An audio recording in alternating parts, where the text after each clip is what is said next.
Me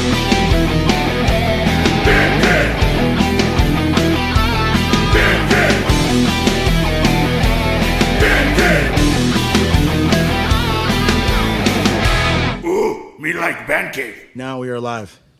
We made it. We made it. Okay. Everybody out there, how you doing? Welcome to the Bandcave Hour. And we're back on track. We missed last week.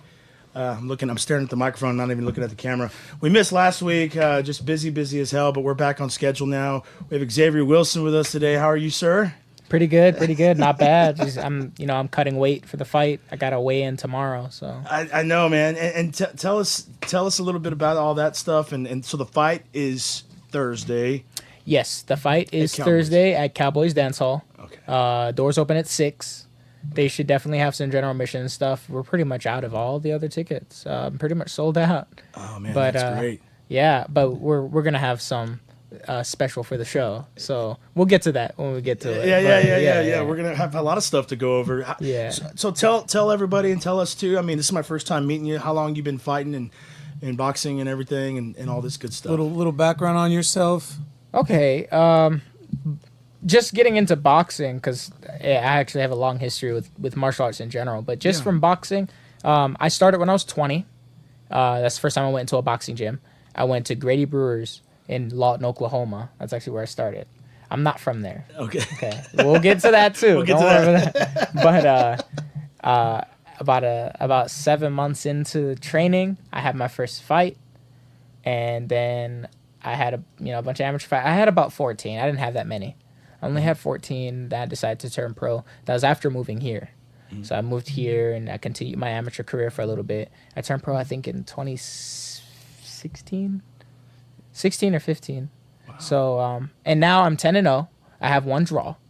And, we were trying to set up something, but I don't know. Yeah, if they want to do a rematch or anything. So yeah, no. We'll so you're 10-0, and I've never personally been in a boxing match and came out with anything good. I've always been on the bad end of the stick on that,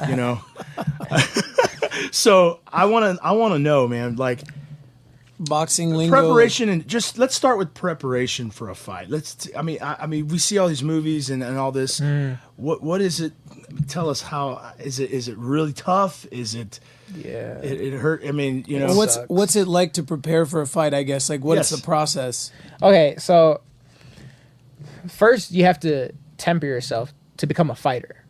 Okay, and the hardest part about that is getting discouraged all the time by all the different things that are going to happen to you during training. Yeah, and then continuing forward and deciding, okay, no, I'm just going to do my best. It's all about doing your best and competing with yourself. Mm-hmm. But at the same time, it's a paradox because you're literally in a square with another person that is trying to kill you. So that's literally the competition. Like, that is it. But then at the same time, like I said, it's about doing your best.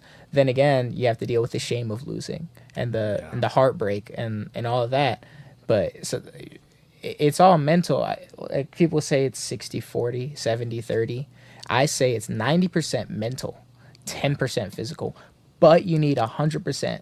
You need 100% just to pass. Yeah, exactly. Just to pass. So once you can mentally fix yourself, the physical stuff, we can give that to you. Okay, people are like, oh, one of my favorite sayings, people are like, you can't teach speed. I'm like, watch me, okay?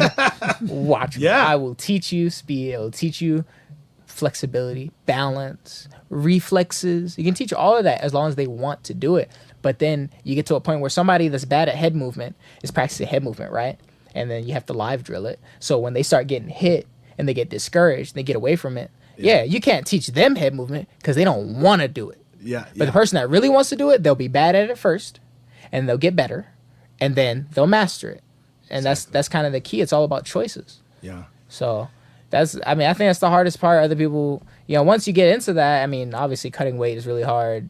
Well, I was about to ask you that because today we ate real healthy, didn't we, Jorge? Yeah. Lucky just you. Nothing but tacos, I guess.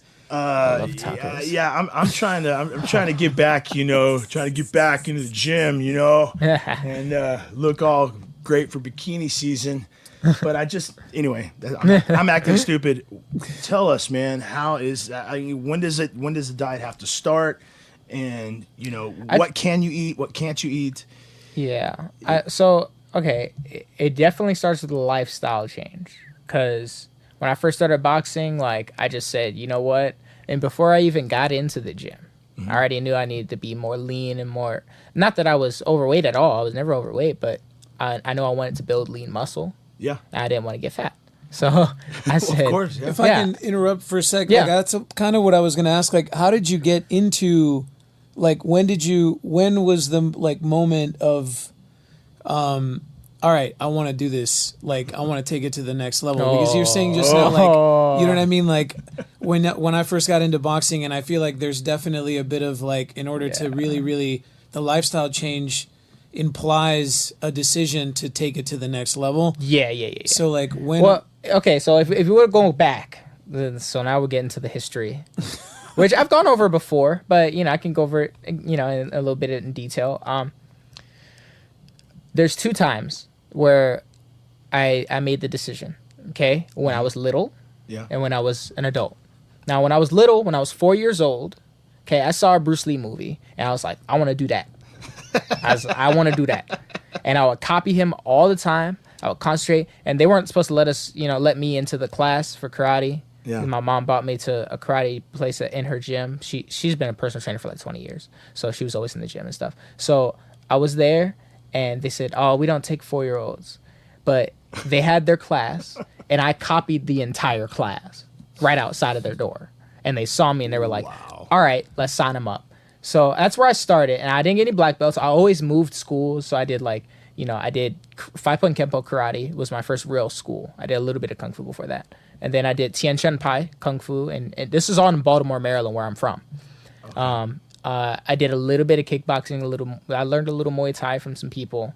I didn't learn any wrestling or jiu-jitsu until I moved to Texas, in McAllen. I learned some stuff from Chris Ponce, and he taught me some more things about delivering force and just kind of how to look at martial arts a little bit differently, because I was real traditional. Like, I was like, oh, there's styles, and then you try to learn from it, and then you try to learn Jeet Kune Do. I loved Wing Chun. I love learning that stuff. And then I kind of like opened my mind even more than it already was, and I was like, no, every martial art is just that. It's a punch, it's a kick, it's a throw.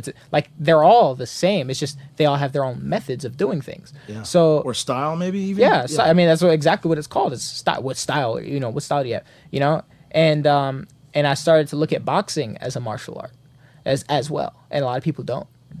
I'm writing a book called The Martial Art of Boxing, explaining how boxing was in the first Olympics. You know how many thousands of years ago that was? People think that the Queensberry Rules, which was, short 500 years, right? That's the history of boxing. And that's not, okay? It goes back to ancient Greece, right? Really? Yes. Oh my goodness. There's a statue. The first statue of a boxer is literally thousands of years old. Okay? It's a statue of a guy with hand wraps. I did not know that. Yeah, I can't remember the name. I think I actually posted it on my Instagram, but it's just, there's history. Like, if you want to go back to the first martial art, there's records, and it's very hard to find. It's in an Indian Sanskrit of Kali Ripayat, or maybe another art, 6,000 years. And people thought that Chinese martial arts was the oldest at 4,000. Whoa. So... And people don't know these things. People don't understand, like, the cross references. Like, they all learn from each other. Martial arts, is it from, like, where did that all start out? Like, did like you were saying, like, it goes back 6,000 years? Yeah, that one was India. And, India's right next to China. Like, that whole area, there's a lot of monks there. So India to Africa, like, that whole strip, you could probably say that combat kind of started, like artistry, like combat art. Yeah, because I guess, like, physical there. Like fighting for your life, because that kind of stuff, like invading this person next to you's territory, and back and forth, like that kind of stuff. I would imagine, somebody got tired of getting bullied around and started. This was way before guns, Yeah, it's kind of like they had rocks and hands. Better learn how to kick some ass. Yeah, they was tired of getting their ass whipped, or running from, like, a lion or something. Can you imagine? Like, oh God, dude. Yeah. You had to be in really good shape back then. Bro. You couldn't eat at KFC like me and Jorge, and then Well, and you know, that's another thing that speaks to, like, you know, martial arts nowadays, because it's been so streamlined. Because back then, the way that they used to train, like, you used to work with a master, and a master would be very picky with their students because they already know that people are going to drop out, and you just literally like spar all the time. Like, you would just fight your master all the time, and he would just royally F you up. Like, he would destroy you. So people would retire because, you know, they ended up with a broken leg or a broken arm or something like that because they couldn't keep up. yeah, And nowadays, like, they've learned kind of a little bit more of a balance, but then you have the McDojos that show up, which are not balanced at all. They're just literally like, they just want your money, and they take your kid and they say, you can do everything. Good job. When are you ready to test? And I'm like, what do you mean, when are you ready to test? You're supposed to tell me when I'm ready to test for my next belt. Like, Right. You're just trying to get that money. I got you. So yeah. that's like an imbalance, and people have to tap into that more primal part. And that's what I like about boxing, because it's still, even though it's such an old art, people have forgotten so much about the history about it that people look at it as more of a primal art. And Yeah. it's same with MMA, conventional MMA, as in the UFC and the Bellator and all that stuff. That started with the UFC. It started with, you know, a couple of leagues before that, but UFC blew up, right? Yeah. So the sport of MMA and UFC and MMA Yeah. and the company of UFC are very young, but what they draw from is so old. Yeah, so exactly. so old. So they're still developing, and so is boxing. But yeah, that's what I like to, you know, when I'm teaching and everything. But that you know, I told you about the first time that I made the decision. So then the second time, like, as I got older, you know, I got into a lot of different hobbies and decided I wanted to do a lot of everything. I wanted to be a manga artist. I wanted to draw comics. I still have my storyboards, actually. I have 3 of them. Really? So Yeah. you draw too, I do draw. I probably, I don't know. and you I play a can't little say. music too, right? Yeah, I was gonna say I probably draw better than I play. I was in like a band, like, with my friend, you know. I was in guitar club. How that started was I saw my brother playing guitar, and I was like real competitive with him. That's also how I started drawing. Yeah. So I was like, I want to be better than him at something, but I also like really admired him. So I wanted to get good at something that he was good at. Yeah. So my brother Michael, he's the middle brother. I have an older brother Eddie who played baseball.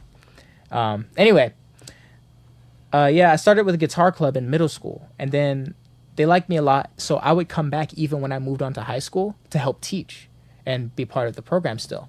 Really? Yeah, Okay. and that was right before I moved here. And when I moved, or not here, I moved to McAllen. Yeah, When I moved to McAllen, yeah. McAllen, I started playing classical guitar there, and just kind of being a part of the program. I just did the lights, really. I'm not a glory person. I like to participate. I like to be a part of it. Yeah. And then I was in a band for like one little show with my friend David Camacho. Oh, cool. And then I've written like a little music. Yeah. I recently started writing raps Yeah. and getting better at them. I didn't like rap growing up, as many people might be surprised to hear, judging by my appearance and growing up in Baltimore, Maryland. I hated rap growing up. Did you And really? then, yeah, not until I was 20, I really got into it. First rapper that I really got into was Tyler, the Creator. It was very offensive, actually. Yeah. But and him and Chance and But what Lupe would- Fiasco, well, all them. I So love them. what was your favorite music then? If rap It was was rock, and Yeah. you know, I listened to Dashboard Confessional like all the time. Super I sappy hear that music. one, man. I'll raise my hand there with you on that one too. Yeah. Yes. Yeah, for sure. Yeah. You know, my favorite band of all time, Coheed and Cambria. Oh, dude. Favorite Yeah, band of all for time. sure. I love them so much. They're sick, But, dude. Yeah, they're and their newest album came out. I'm going to their concert, actually. They're the one in Austin. I'm going to their next one in the summer, in June or July. They just Awesome. came out with some stuff recently. Nick, I don't think It was you've heard these amazing. I'm guys, not right? familiar, man. I'm They're- not too they're familiar. like I've proggy- definitely heard the name for sure. You uncultured swine. I know. That's why. I think that's why, you know, That's the why universe I'm put here. me in this guy's path. Gotcha. He's opened my my ears and eyes to all kinds of different music and all that stuff. So. That's awesome. That's Yeah. awesome. Good. You should take me to that concert, man. Dude, Yeah, let's do it. We should. We should all go, man. We should. We'd all. I gotta at least know a couple of songs before I go, so I can sing along or something. You know, like I will indoctrinate totally you. be a groupie or something. See, like Nick has in turn like he's educated me in the world of country, which is something that I was a little that I had I dabbled a little bit here and there, but Nick on the other hand is definitely Hey man, I'm from the East Coast, all right? So I'm gonna tell you right now, I don't have anything against country. It's just that it scares me. Okay? It's like when we drove down here, we stopped at the gas station in McAllen. Oh gosh. I saw a banjo in a pickup truck and I was unsettled. I was like, is that a banjo? A banjo, yeah. We don't like to talk about the banjo too often with Yeah. country music. If you notice all the new country music, it sounds like damn wannabe like 80s pop, 80s basically. pop kind of rock. Well, I was gonna say it's real pop nowadays. And so for a guy that's been playing country music 23 years or something yeah? professionally, I listen to it sometimes, and sometimes it's good, and sometimes I just go, man, dude, why is it forced? Why is it forced? Doesn't have to be forced. In my heart for Georgia, for Florida Georgia line a little bit, I have to say. Florida Georgia line, But- yeah. Damn. But that's where I draw the line. No comment. Xavier. It's not bad. It's not bad, but music evolves, music changes and everything. Yes, it does. And I'll be honest, when I was kind of opposite, when I was in middle school, all my friends were listening to. I'm a little bit older than you guys. I know I don't look it, but no, we listened to a lot of rap music, and I didn't even know what the hell I was listening. I didn't even know what some of it meant. And Well, see, going and back now, I'm like, that's damn, why I that was hated some, it. that was some bad shit. Yeah, was like- it was really bad, and that's why I hated it, because all I heard was on the radio, and it had no meaning. But then, like, I touched on like artists like Saba and a lot of people that don't know about him. I mean, you got Kendrick Lamar nowadays who hit it big mainstream wise. Yeah. But if you actually break his stuff down, he is incredibly intelligent and motivational. Saba is like super like he talks about good things and he talks about things that happen, but he does good for the community. And people are like, rap music is so bad, like it's the only thing that's making people want to go out and kill and rob. And I'm like, okay.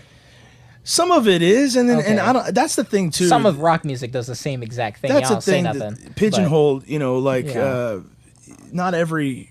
Just because you rap doesn't mean you have to rap about killing somebody or Exactly. or Just like I guess I kind of like if you write a bitches country and hoes song, or whatever, just disrespecting everybody. It's like Yeah. man, it doesn't it doesn't have to be that way. That's right. And so, but I didn't know any better. Yeah. Dr. Dre, The Chronic. We wore that album out. Oh Lord. And Tupac, classic Notorious one. B.I.G. Early '90s is when I was in middle school. Mid '90s actually. That's when I was middle born. middle school was like late '90s for me, so it's like definitely The Chronic was like for sure. It was still there, right? It was Yeah. still there. That album was still popular. yeah. For I listen to that stuff now just to go back and kind of, now that I have somewhat of a brain. And I go, man, I was really listening to that? Yeah. That's, like- But it's that's Well, terrible. that was It's mean. It's Yeah, just I was like- straight up. It's like, Yeah. it's like, I really hope these guys aren't really that bad because, man. It depends a lot. Scary some, dudes. some of them talk about their experiences so that they can draw people in, and then they'll have more songs that are a little bit more meaningful. Like I was saying, Saba, like, he made a an album called Care for Me, and that's the latest album. It was about his cousin, Wilt, John Wilt, getting killed. Now, John Wilt, he grew up with his cousin, and he has a song about it, about how they lived on the same street, but they didn't even know that. It was kind of a secret kept with their parents. Like, they just didn't tell each other. One of them took the bus. They went to the same school. One of them took the bus. One of them got a car ride. They didn't know they were brothers. They were cousins. But they didn't know that they didn't know that they were right down the street from each other until prom, where he fronted him money to get his tuxedo. He gave his cousin, because his cousin hooked him up with a date. Yeah. Because the girl that he wanted to take broke his heart, and then his cousin hooked him up with a date. He talks about it in the song. It's so awesome. But anyway, cousin got killed over senseless violence over a coat, out this stupid stuff, and Wow. he started the John Wilt Foundation. So they provide and this is in Chicago. Chicago's rough. Oh my God. They provide scholarships for kids that can keep up, with their grades and stuff. I think they have a rec center. They're just trying to help kids. No, and that's keep all up that stuff. matters. Yeah. And nobody ever talks about that kind of stuff when rappers do it. They just talk about they want when to talk about all hear- the bad stuff. Yeah. You know, who And beat they- up who or Yeah, and who then went they to talk jail. about like, you know, you hear Kendrick Lamar when he was rapping the liquor, the pool full of liquor and you dive and pool full of liquor, right? You don't even know the reasoning behind that song. Like that whole album is a story. It's a concept album. It's a story of this kid that gets beat up and robbed on the streets, and then he goes to a party to kind of shake it off, and then him and his friends decide to go and try to beat up those people that robbed them, but somebody gets shot, and that's when at the end of the album he decided Kendrick, and it happened to Kendrick Lamar, he decided he don't want nothing to do with the street life because of that. Yeah, That dude died. Like he don't want nothing to do with it, so he's trying to discourage people. But he just made a song because that was that part of the story. Yeah. So it's just people taking things out of context. But of I'm sorry, we got completely off. We're No, it's talking okay. about the It's okay. my decision. That's what this is. That's, Right. that's we can just We're just talking about stuff. just think and speak. You know, there's nothing wrong with that. Right. But So, okay. Getting Second into decision, the big yeah. one. Yeah. So I was in college. I was in ROTC contracted. So they were paying for my college and they were paying me, and I was going to class and all that stuff. And I was doing fine. My first semester, I did like a 3.7. The next semester started going down. Next semester, started getting more and more depressed. Right? I was can't at do some it. point I wasn't showing up for any class other than the ROTC class. Yeah. And if I had a psych class, I would go to that, or philosophy class, or like something for my psych major. I was a psych major. I would go to that, but everything else, I really didn't care about. There was one Yeah. class I didn't go the entire time, and I just took the final, and he let me pass. I told him I was in the hospital or something. I don't know. I lied. It was horrible. But the point is, like, I've always been smart, but if I don't want to do something, I'm not gonna do it. Yeah, of Okay, course, I'm gonna yeah. tell you that right now. So I got more and more depressed. That's actually when I got into fighting games, and this is actually a thing. So I played video games all my life. Okay, Yeah. I was born in '92, so like I'm kind of like right before every household had internet. Yeah. And then right when we got like cable, like having TV all the time, like I was right before, and then like probably like 6 years old to 6 to 10 years old, I learned how to use computers, and that was awesome. But you know, You're very lucky. I didn't have a computer in my house till I was 17 years old. Can you Ooh, believe that? What? Swear to God, man. Swear to God, it was my dad's really good with them. He built some and all 1998 this or stuff. something, or 99 or whatever. it was. Taco Bell. And that's about the same time as me, because I was born in '92, so I was like 6 at '98. You know. I was yeah. So Yeah. that's when it all started. But I didn't know what the hell to do. What'd you You know, have? we didn't have a computer class, and I think there was computer classes, but I I got didn't lucky. take one. Yep. And By that I time, use the we computer had our every day. Macs. Yeah, there you go. Yeah. In the palm of your hand. I'm still Yes, learning. completely in the palm of your hand. I remember my computer class, we had the like actual legit like floppy still Yep. floppy disks. Yep, I still have floppy disks. And it was like, what? Like Yeah. And then they got those. Remember those fat back Macs? Yes. Yeah. Then we got those. Those were brand new. We were like, oh. They don't sell anything to read floppy disks anymore, do they? Oh man. You I mean, can- I mean, would it Probably be an like extension. would it be a thing you'd have to just order it like go on eBay and USB powered probably like floppy disk Yeah. reader from Amazon probably is really? Yeah. Because I haven't seen one of those, dude, since I Early was 2000s, 90s. the 90s. But for no, sure. we're talking like, so this is the 3-inch, right? We're talking. Do you remember the legit like the big, yeah, like the ones that were actually floppy? Never actually used those. But like I a seen little them. smaller than like a 45 record, like, yeah. like a little bit bigger than a CD, but it was square, right? Yes. And you could open it up, and then the little Yes, yes, yes, like I remember. Okay, that I was in elementary school when I first saw that. That's yeah. crazy. I saw more computer stuff in elementary school than I did in high school. Yes, dude. That's where all the games were. Like that's where the like Oregon Trail. Don't and, have like, any. all, like- Take all your magnets out of your backpack, Oh my kids. gosh. All your magnets. Is there a magnet on your belt buckle, Mr. Hernandez? I'd be like, no. You could totally ruin this whole room. Yup. Yeah. Man, things Man. have gone so crazy with like Magnets. the last 30 years. It's completely dude. different. Like that's so crazy. Well, Like, yeah. you can literally throw a magnet at your iPhone and you'd be fine. Like, Yes. We put them on top of speakers. Yeah. And speakers are like giant magnets, and it's just like. I'm pretty. Didn't I I'm say that guilty the of other doing day? I was like having a moment, and we were messing with I'm sure we were messing with the computer, and didn't I have a magnet or something? And I was like, am I allowed to put this next to this hard drive? And you were like, Nick, you're such an idiot. Yes. That's right. It was a speaker out of a speaker box. And of course, it's a big magnet. Yeah. And I'm putting it there. Oh man, did I wipe the whole session out? Yeah, Nick, it's 2019. Okay. I know. I was having a flashbacks to my third grade year, Yeah. You got traumatized having nightmares with a counselor. Awesome. Don't get that magnet near that computer. Confiscating your stuff. So funny. Anyway, but yeah, I know. So yeah, okay. So I got into fighting games and I started playing competitively a little bit. I played in a couple of local tournaments. So we get to play for money. Street Fighter 2, I think you had mentioned it before, right? Street Fighter 4 was where I really started competitive. So I played Dead or Alive before that. I played stuff like that. But I didn't even understand like the concept of combos and frame data and like reading stuff like that. Like you get into that, I'm going to tell you right now, the people, if you're shitting on esports, you need to shut your mouth and you need to give it a try. Okay? Yeah. I'm going to tell you right now that the training that I did for Street Fighter 4 is very, very similar mentally to the training that you do for fighting.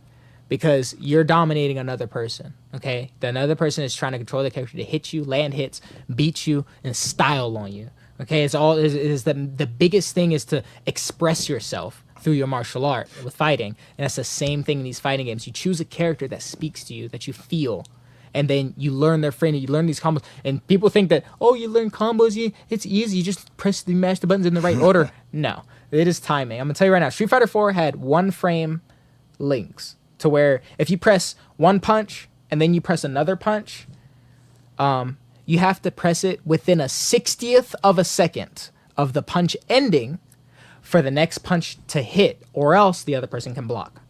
That's how the combos work, right? Whoa. So that's a 60th of a second, bro. And that's a tight link, a one frame link. Not all. Sometimes there's 3 frame links. Those are easier. Two framers are hard and stuff. And there's different methods to learning how to do them. Yeah. Have you guys ever seen those arcade sticks? You hold the stick, you get the buttons, right? So like on the stick, it's really easy to plink. And what you do is you press medium punch and light punch, right? If you press them at the same time, medium punch comes out.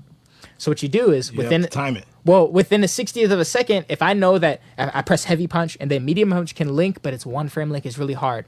So I can double my input by pressing medium punch, but slapping onto light punch within a 60th of a second, real close. It'll double the input, essentially turning it into a 2-frame link, which makes it a little bit easier. It's called plinking, is priority linking, because medium punch always comes out whether you press them both or not. Really? It's hard to explain. Yeah, no. But that's just to give you guys a look at the depth. Of a second. It's ridiculous. It is ridiculous. I didn't realize. Now think about that. 60th of a second. It's a flam. Yeah. Oh yeah. Well, yeah. It's a flam, but I mean, you have to do it like with the certain. Yeah, we have to do it with your fingers. And this is why you're fighting. This isn't like they're gonna sit there and hey, go ahead and get that combo. Like, no, like I hit him with the first hit. Hopefully I get this freaking combo, or else I drop it. People make jokes and memes about dropping combos. Like they'll show somebody like Ryu from Street Fighter, and he dropped his McDonald's tray. It's like a combo. And then they'll say like this pro player, they'll just send him that picture, and because he keeps dropping his combos, it's like, oh. Anyway, drop his combo. Yeah, The 3/4 pound. Yeah, the quarter pound special. Double quarter pound, drop the combo. You hit him. I've never done that. Special. Never. I've never dropped the combo. Me neither. I'm obsessed with food, by the way. I love tacos. I love burgers and pizza, and peanut butter and jelly is my favorite food. I know how to make it the best. Shout out to my dad. Can you eat kind of whatever you want while you're training? I mean, aren't you burning so Absolutely many? not. Okay, No. that's what I was going to ask you earlier. So we got into the gaming part, right? And that's like competitive gaming and stuff like that, expressing yourself and all that. And then I realized, right, I wasn't expressing myself by going into the military. I wasn't doing what I wanted to do. Yeah, exactly. Okay, it was a solid plan. It would have been great. I would have a job and everything, be able to have kids and all that stuff easy. But I chose to drop out of college and owe ROTC my money for the first 2 years of school. I owe them still to this day. I decided to go into the hole and say, I'm going to be some college dropout kid that wants, I'm going to sell my mixtape. I'm going to sell my mixtape. But instead of a mixtape, I said, I want to be a fighter. And when did you know that that's what you wanted to do? Was it because of when the I got games? that depression. No, well, that was part of it. That helped me realize it because I was like, this is just a substitute for martial arts for me. Yeah. I want to fight, and I've always wanted to fight since I was little. And I've traded school so many times and moved around. I told you I've been to Baltimore. I moved down to McAllen, Texas, right? And in Baltimore, we moved like 3 times. So your family, your dad or your mother is military or no. My brother that played baseball, he played in Edinburgh. Okay. And then he saw it's real cheap to live down there. So we decided to just bring out the whole family down there. Now, my brother Michael, the middle brother that I look up to, I look up to both of them, really. But I like followed him a lot when I was a kid. Yeah. Is what I mean. He joined the military. He's a major now. He made major last year. I'm so proud of him. Yeah. Good deal. Yeah, he's so good. Yeah, he's That is military, awesome. but no, neither of them. So we came down here or down there, and then when I dropped out, I moved in with Michael, my military brother. Yeah. And I live with him, and because mom and dad, they'll coddle me. They'll give me rides. I didn't get my driver's license until I was 22. Okay, they'll drive me everywhere. I moved in with him when I was 20. And I turned 21. I had my first fight. I got my own job there. I rode the bus. They would pick me up if they had to, like, because sometimes I would work both jobs the same day. I worked at Sears in the morning, and then I'd take an hour off, and then I'd work at Chick-fil-A at night, and then I'd be off at 9 p.m. The buses didn't run. The buses stop at 6 p.m. in Lawton, small town. I hate that place. Oh my God. And then so they would give me a ride, but also I would just ride my bicycle home, which was a good, probably like 6 miles. So you were getting in shape whether you wanted to or not, right? Oh, yeah. But I was also running around my block. Like, people think like, oh man, people is running like 4 miles easy and stuff, like they could just do that. Okay, I started running around my neighborhood. Okay, just like a sedentary fat person. All right, and then I started running to the school, and then getting better on my own. This is before I even went to the boxing gym. So then my brother told me of the boxing gym, Grady Brewer. He was the number 6 middleweight in the world. He won the 2nd season of the Contender back when it first started. Yeah. Right? And he was really good and all this stuff. And I met him, and I shook his hand, and I went to the gym, and I paid my dues. I paid for my membership, and I started in MMA there because they had a little MMA program that was too spotty. And I was like, well, I'm gonna box too, so I need to learn everything. My whole dream is to become a teacher and have my own school. After I fight, so I need to learn everything. Yeah. So and then I just fell in love with boxing because I found out how deep it was. Yeah. And I learned from my original coach, my old coach, Coach Gibbs, and it's actually it was his birthday, I think, yesterday. I said happy birthday to him. Happy birthday, Coach. Happy birthday, Coach Gibbs. Yeah. And then I met my coach here, Coach Stacy, and he's taking care of me and taking me to the pro game. Yeah. And they're both like I don't have a lot of father figures. Yeah. Like, other than my actual dad, because my actual dad is very hard to measure up to. Okay, people look at these celebrities and look up to them, and they look up to teachers and gym teachers and all this stuff, and I look up to them. Yeah. But I don't hand out that father figure title. Just anybody. No, I really don't. So like both my coach, I accidentally called Coach Gibbs dad one time. Like I like straight up, like I call him dad, and I was like, oh, and he's like, it's fine, and because he's like that to me, and the same thing with Stacy, you know. So that's just where kind of the relationship started. Yeah. And then we started this. We were talking about my decision because of the lifestyle change and what that entails. And dieting, my first year of boxing, I didn't eat any red meat whatsoever, except for maybe pork with when I would cheat to have pizza. Yeah. When I would cheat and have pizza, I'm gonna have some pepperoni. I'm sorry. Of course.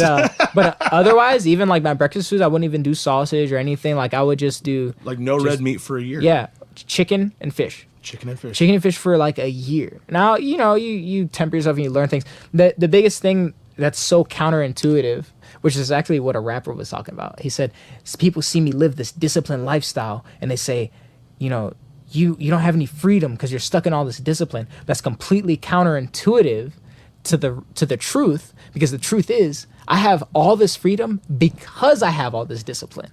Exactly. I have this I like freedom. that. I can do whatever I want because I have this discipline. And once you learn that discipline, then you learn to let go and when you can't do things. 'Cause like I said, I love tacos. I love burgers. That's red meat. I love bison. I love it all. I do too. But I have the discipline to be able to cut it out and say, all right, I need to make weight.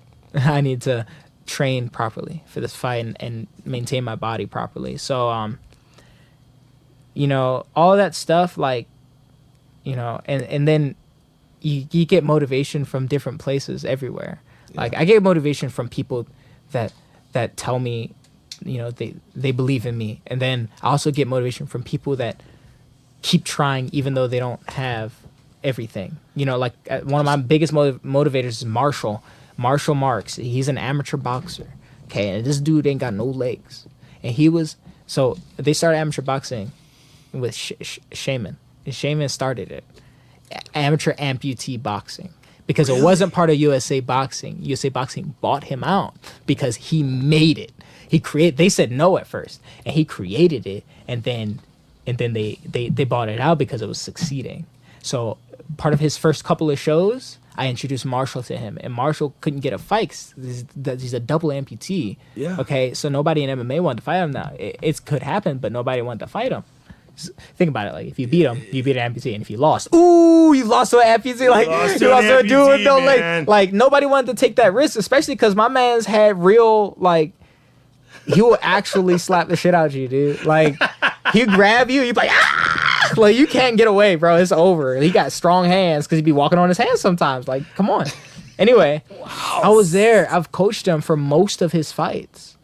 I coached him for his first fight, and I just love working. But I see this dude. He came for his second fight. He came in, had his boxing stuff on, and he just starts jumping rope.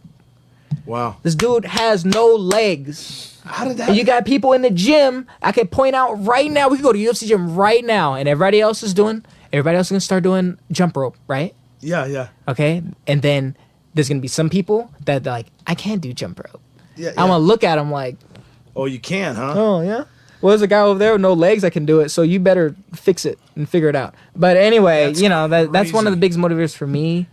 And seeing people like that, Miss Jennifer, she was 54 years old when she started boxing. She was overweight. She couldn't run from here to the door. Okay. 54. And she got to the point where she could run 8 miles, 10 miles. She couldn't run from here to the door. She was like 250 pounds. And she lost 100 pounds.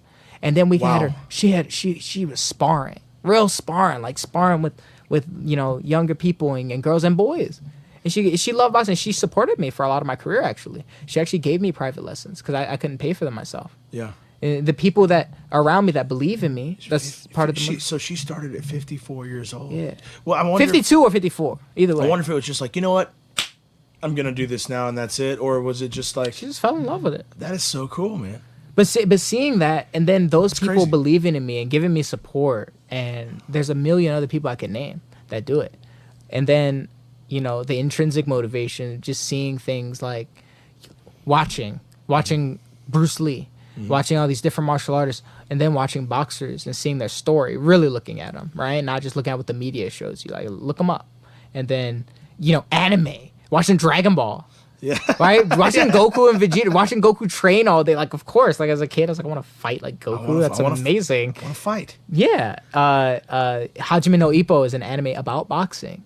And it's really motivational. It's actually got some they touch on a lot of actual techniques. Like the Dempsey roll is Jack Dempsey. Like, that's the most famous move in the show. There's a lot of other shows that are moves that are real in that show. The gazelle punch, it sounds funny, right? Because they use the leg strength of the gazelle to jump. Like, right? Yes. They jump into an uppercut. That's a real punch from Floyd Patterson. I did not know Floyd Patterson actually did that punch. Floyd Patterson was just before Muhammad Ali, right? Wow. The heavyweight champion just before Muhammad. Yeah. Anyway, speaking of that, we need to tell the people that are tuning in about our questions. Did we already put those out, Jorge, about winning the tickets to Thursday's fight? I was gonna wait for another, like, we're 45 minutes in, but we still haven't actually gotten to the point, right, of like you coming into doing like the dieting and kind of getting ready to the fight. Yeah, I'm sorry. I just wanted. I know we touched on so many different things. I just wanted to remind people that There's some trivia Some for these awesome for stuff. these beautiful these- $65 balcony seats. All right, these are probably the best view of the ring because the balcony is right over the ring. So, and we got 2 of them here. Okay, so this will be given away. I'm gonna ask some trivia questions, but we'll get to that. We'll get to that. We'll So, get to that. Yeah, cool. I you just know, want to remind folks tuning lifestyle in change. so they won't think Don't that, forget. we're not giving some cool stuff away. Yeah, don't forget. But yeah, so I'm sorry. Back to the not just the dieting, but the fighting and preparing and all that stuff. Right. So, okay, preparing, I usually about a month or really 6 weeks is a good training camp. Now, I came into this fight, off of my other training camp because I fought February 14th in Brownsville. So, February 14th, March 28th is barely 6 weeks. Barely So, 6 weeks, yeah. I took 3 days off and then I got right back on it. So, there you go. You gotta spar, right? You gotta spar good guys. Good guys. I sparred the main event for this one. The main event of my fight is Kendo Castaneda. He's undefeated San Antonio champion. Like he's the NABF champion at 140 pounds. So he's ranked I think number 13 in the world right now. Wow. He's really good. So he's the main event and I've sparred literally, and I'm not exaggerating, literally hundreds of rounds with him. Wow. Because we sparred pretty much my entire pro career and a little bit of my amateur career. So I've done so much with him. I've learned so much from him because he had like 150 amateur fights, So I need that. I sparred with Gilbert Venegas, a guy that fought him recently, a very good 10-rounder. Yeah. And that dude, man, he's a hard hitter, and he's got great timing. And he didn't have as much amateur experience. He's similar to me. Like, I didn't have a lot, but I try to learn from other people. And he does the same thing. He learns from those people, and he takes that experience, and he gets better. He's gotten better since his fight with Kendo. He's gonna kill it. Like, he's gonna move up in weight because when he fought Kendo, he was drained. It was too low for him. So he should probably fight at 147. I was just about to ask you, like, I don't know exactly all the steps for preparing for boxing, but do you study a lot of tape of the opponent? And I mean, I'm talking like, and you said you're into video games and stuff, so this may come second nature to you to just watch this, and then how do you plan to your regimen to get ready for that? Film study is super important to me. Yeah. Okay. Film study is hyper important to me. Not just to watch film of the person that you're fighting. You need to watch film. Period. So just a film. I used to watch Friday night fights every Friday. I didn't know anything about boxing at the time. I mean, I knew a little bit. Just I'm a martial artist since I was 4. That's 22 years. But I didn't know those boxers. Yeah, I was just watching to see what can I pick up. This works, this doesn't work, this works. And then I stumbled across Coach Barry Robinson with this thing called A Million Styles Boxing. Right, he invented that. He used to have his stuff all over YouTube, and then he took it all. He wiped. Sometimes he's real enigmatic. Right, Yeah, he's yeah. an enigma. So sometimes he'll disappear. He'll wipe all of his stuff off the internet.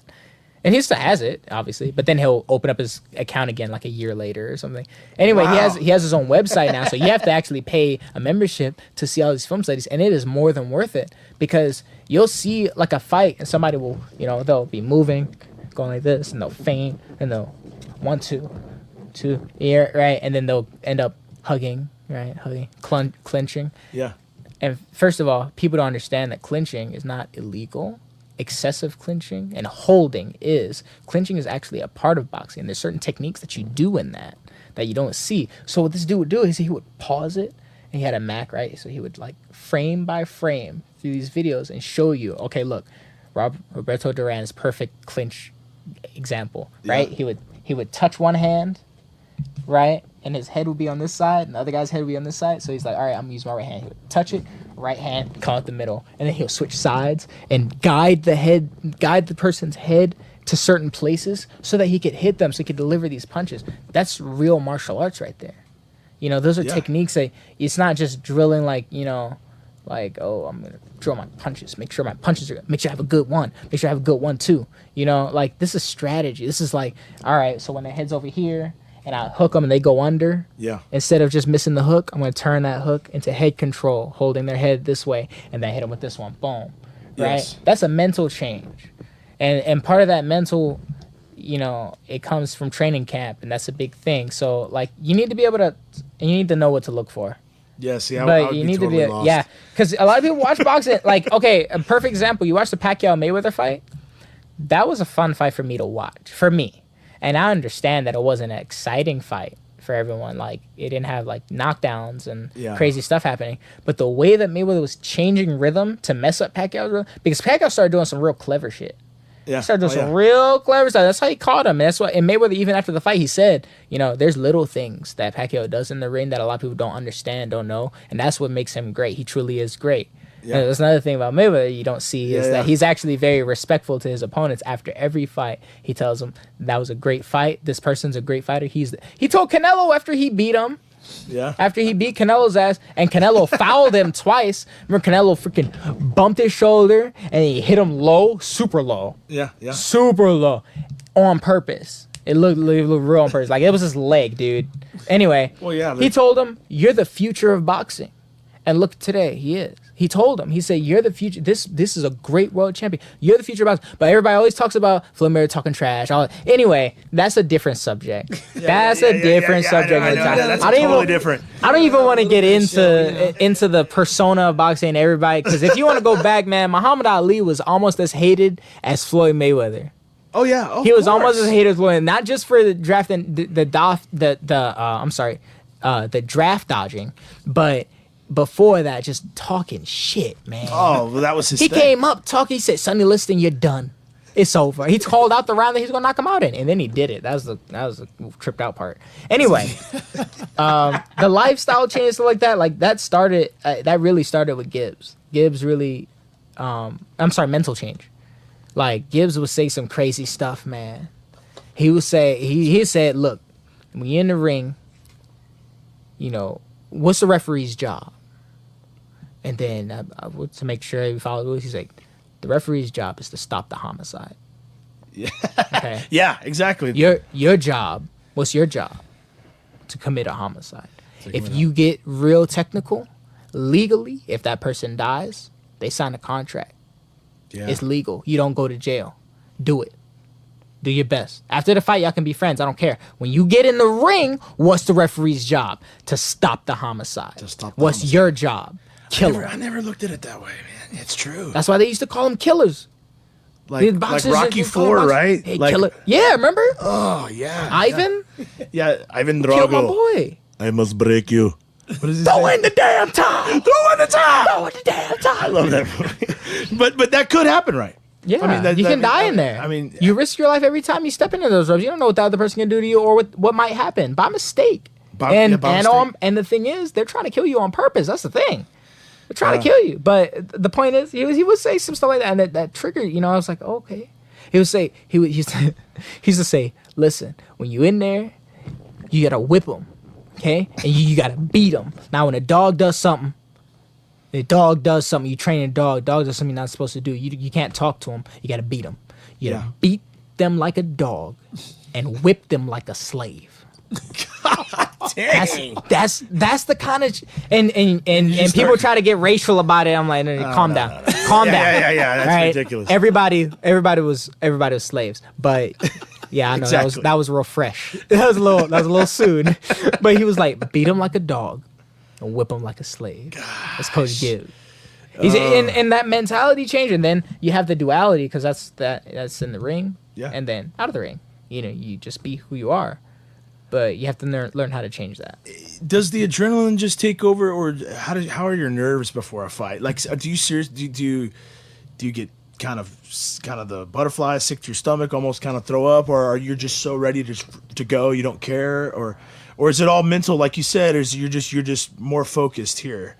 You know, I'd probably be scared shitless personally. I get. Everyone's scared. Everyone should have a healthy amount of not fear, like, you know, scared of things happening, but just you know, just the awareness, just the whole deal in general. Awareness. Man, we're under the lights. There's people watching. Shit. Well, no, just the awareness that what the referee's job is. Okay. Yeah. Remember that. Remember the right? homicide. This could be a homicide. It don't matter how many people watching. You in a fight. Damn. Okay. This ain't no street brawl where you get knocked out one punch and then they leave you alone for the most part. Nah. You get knocked down, they give you 10 seconds to get back up so you can get your ass whooped some more. Like it's not a game. You can't play boxing. It's a sport, yeah, but it's not a game. Okay? You're really trying to kill somebody. So as far as me, I've always performed under pressure. Like in guitar club, back in middle school, like I would play. I wasn't the fanciest, but I would play, and for the most part, I wouldn't mess up, because I wanted to do it right, and I practiced a lot for it. I place a lot of faith in my practice and stuff like that. But I always ask because I'm actually a little more comfortable on stage in front of a ton of people versus even like this thing, and we're in front of a lot of people, but they're not even here. This is more relaxed, and I get, I guess it's when you're out of your comfort zone. Well, it has to be if you're doing what you love. Yeah. Like I love fighting, so it's like that takes over, and then exactly. I'm nervous. Yeah, I'm nervous, but I'm not gonna get. I don't get sick to my. I mean, different people respond differently. I don't get sick to my stomach. My heart beats faster when I start to imagine myself in the fight because I do a lot of visualization. So I'll think, I'm thinking about the fight, like how it's gonna go, what I'm gonna do first, what I'm gonna do this. But then, you gotta relax and you gotta have fun. Yeah. At the same time, you gotta relax and have fun. And this is another paradox of boxing: relax and have fun. Kill someone. Yeah, that's what I was just gonna say. He just said relax and have fun, but you could be dead. You could die, and you're trying to kill someone. By the way, but like, yeah. While you're trying to kill that guy or die yourself, relax and have fun, sir. Yeah, it's like that's ridiculous. Just have fun. It's ridiculous. Just like throwing a punch. But I do enjoy watching it. Yeah, I don't think I'd ever be in the ring myself because. I don't have as much dedication as you, and I haven't been as thin as you since like 8th grade or something. So heavyweight. Man. I'm very jealous. Heavyweight. I'm very jealous, exactly. brother. Go for There's it. Always heavyweight. Nick. Yeah, you could be the heavyweight champion of the world. Oh yeah, me. Yeah. Brock Lesnar. Yeah, man. Deontay Wilder got you. I'd be better. Don't fight him. I'd be better just in the stands drinking beer. Hey. Yeah. Well, but I mean, shouting random shit. Kick him! Kick his ass! Kick him! Kick his ass! You can do boxing. it. Like it's so easy. Kick him! You can do it, Nicky. I want to see a homicide. Kick his fucking ass, Nicky. Kick his ass! Oh my gosh. But yeah, man, that's I guess that's what goes into it. What about the post? Just because I mean, I can't really like the short little sort of like I remember the way that you put it, like that smoker, the glorified sparring or the high profile sparring. Yeah, dude, the whole day afterwards, and then even the next day, like this like sort of tiredness. Gosh. You gotta take days off. Coming down, you know what I mean? Yeah. Those 10 minutes go by so quickly, they're a blur, and then afterwards you're like, I couldn't breathe for a little bit, and then I was all right, and then as soon as I got home, I just conked out for like 3 or 4 hours, and it was crazy. It's all here. I saw that video that you showed me. That was man. Well, everyone did great that day. He did good too. Everyone did awesome. I don't know. Like I'm saying, I've never done this, so when I'm watching the video, I'm going, wait a minute, that's you? Yeah. And you tell me that, like, was it 2 minutes or 3 minutes? You said felt like an hour. It feels like a good 5 minutes, and then you're like, it's been a minute. What the hell? Yes, is happening? Feels long when you're in there. In the actual, like, when it's happening, it feels like it's taking forever, and then when it's done, the tape all kind of blends together, and it feels like one long round. So, but yeah, that's why. And you see, that's another thing about training. That's why I like when I do my rounds when I'm cutting weight, and my last 2 weeks, I do everything for 10 minutes. Okay, so like people jump rope for 3 minutes at a time. Yeah, and people do rounds 3 minutes at a time because that's what you fight at. And I'm like, well, I know that my mind is going to trick me and make me feel like the 3 minutes feels like 10 minutes. So why don't I just train for 10 minutes? So I'll jump rope for 10 minutes straight, and then I'll shadow box for 10 minutes straight, no resting. And then you hit the bag, 10 minutes straight, no resting. And that's a lot different, and it helps you. Yeah, of It course. helps I you would build think your so. mental, and that's what's it. It's mental. It's mental. Remember, 90% You'll sweat mental. more. You sweat more if you think something's going to happen to you. Yeah. If you think anything is going to happen, you sweat more. So imagine yourself in a fight.